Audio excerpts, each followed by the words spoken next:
In a dramatic escalation of U.S.-India trade tensions, President Donald Trump has added conditions to future India negotiations. Reports suggest that no trade talks are expected until Russian oil issues are resolved. Donald Trump also denied any trade negotiations, and meanwhile, a sweeping wave of new tariffs from 10% to 50% on more than 60 countries is reshaping global markets.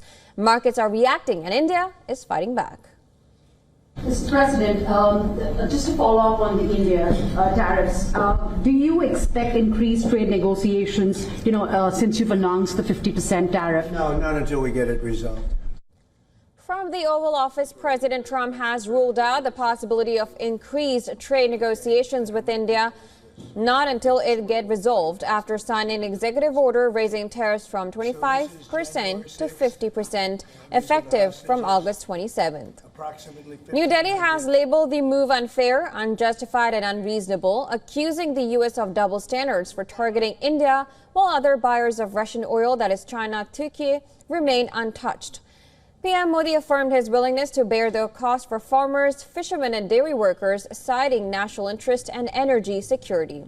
Now, across the globe, U.S. tariffs are surging. A broad structure of 10 to 50% has taken effect against more than 60 countries, with major markets like Brazil, Switzerland facing steep penalties.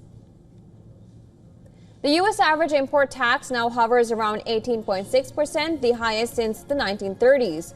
The global markets have taken notice. On August 1st, weak job data, just 73,000 jobs added in July, and unemployment up to 4.2% alongside Trump's tariffs triggered a sell-off across Wall Street and international markets. But still, markets have recovered on bets of Federal Reserve rate cuts and strong earnings reports. Apple's investments helped buoy sentiment, though concerns about inflation and supply chain upheaval persist. Analysts warn these tariffs could raise U.S. consumer prices, disrupt global supply chains, and chill economic growth. And for more on this, we were earlier joined by national security law analyst and U.S. foreign relations expert Johanna LeBlanc. Now here's what she had to say.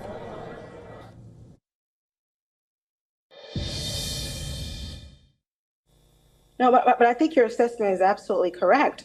As the United States continue to take these very strict measures, and the measures that many countries find to be quite unconscionable, it is pushing more and more countries that maybe traditionally were not even working together to forge alliance in order to combat this current administration. But I do think that in spite of the unpredictability that exists under this administration when it comes to trade, tariffs and so on, but I do agree that with this administration, it's more transactional, right?